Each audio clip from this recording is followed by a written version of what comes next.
is real, but that you do not have to end your economic growth, because now there are technologies available to allow us to grow the economy as we reduce our greenhouse gas emissions. There are people in the other party who believe that this is some sort of subversive plot to wreck America's economic future. Not very long ago, I came out here and went to San Bernardino, to the Inland Empire, and we announced a housing development for low-income working people in which the developers pledged, by the use of energy conservation technologies, to cut the utility bills of these low-income working people by 40%. And I just got a report that the average reduction is 60%. That's good for the economy. That's not bad for the economy, and it's good for the environment. And let me just mention a couple of other things. I am very concerned that America, even though we got the lowest crime rate in 26 years, is still a pretty dangerous country compared to other countries. We should be the safest big country in the world. This is a free and prosperous place. We welcome all kinds of people. It is not rational. Why aren't we the safest country in the world? Because we haven't taken reasonable steps, not enough of them, to keep guns out of the hands of criminals and children.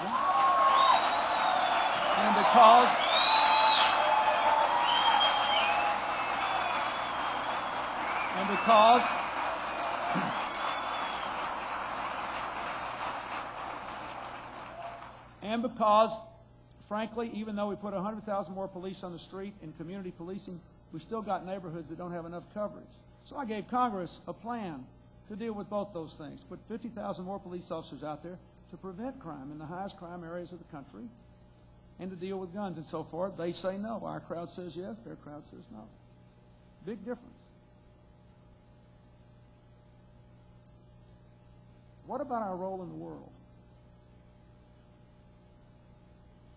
I've tried from Bosnia to Kosovo to the Middle East to Northern Ireland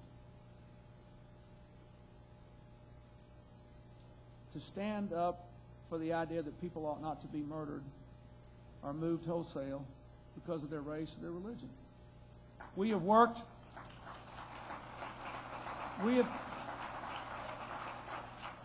to support other countries and to build the capacity in Africa to prevent future Rwandas, because people ought not to be murdered because of what tribe they're in. You can define tribe however you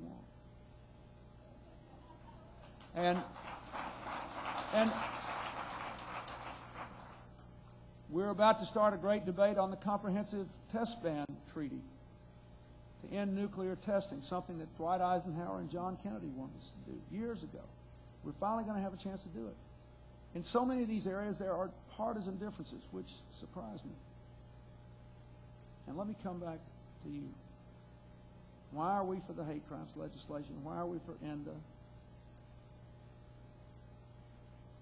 Because if we can't build one America, it's going to be very hard to have a unifying force that will deal with every other one of these issues.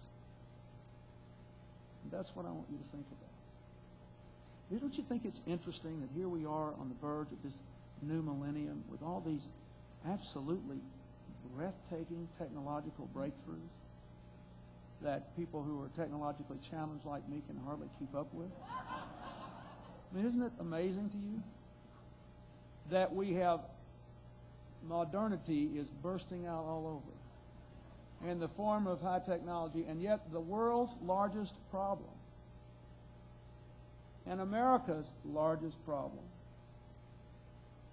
that you can see when those kids got shot at that Jewish school and that Filipino postal worker was murdered here, that you could see when that guy who said he belonged to a church that didn't believe in God but did believe in white supremacy killed all those people of color and wounded others in Illinois and Indiana, that you could see when Matthew Shepard was murdered and James Byrd was torn apart,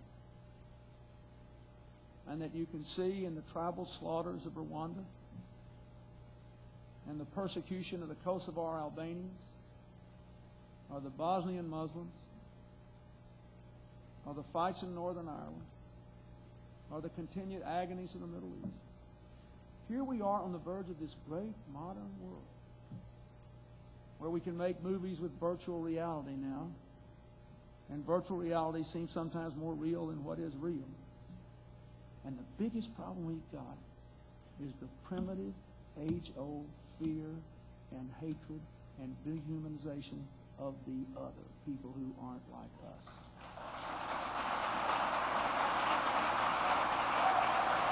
And so, I say,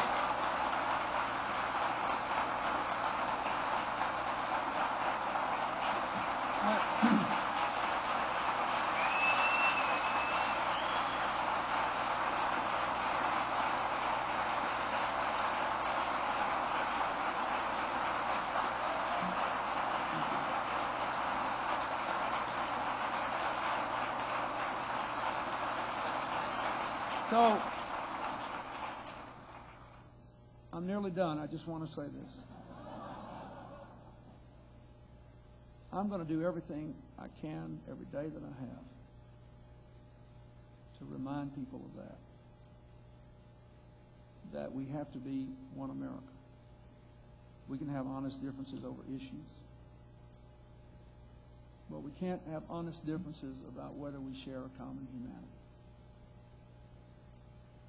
And we cannot be under the illusion that either material prosperity or technological breakthroughs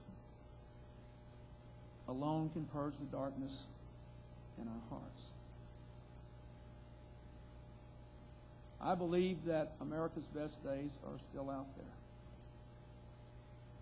I believe with all my heart that we can find a way to marry prosperity and peace and humanity.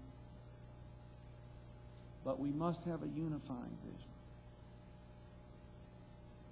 I want to say again, I am grateful to people who have worked in my administration, who have made me more alive to the concerns of your community. Not only those who themselves are gay and lesbian, but others, beginning with my vice president, who has been terrific on all of that. Just on things in ways you will never know. But people are still scared of people who aren't like them. And other people are scared of themselves, and they're afraid they won't count unless they got somebody to look down on. And if you have to find somebody to look down on, it must be somebody that is different from you. Because if you look down on somebody who's just like you, then you're looking down on yourself. And so we, in our little minds, come up with all these boxes. But all of life is a struggle to find a more and more and more and more unifying vision that, at least for me, makes us both more human and more in tune with our Maker. I wish I could have done better. But we've done pretty well. And we're a long way from where we were. But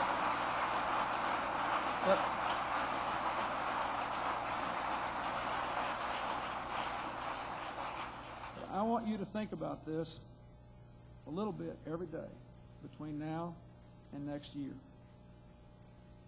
13 months until the millennial election to define what America will be like.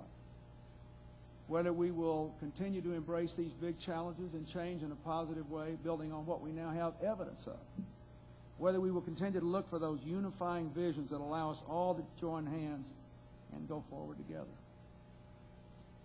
And I want you to remember the enthusiasm with which you greeted me tonight.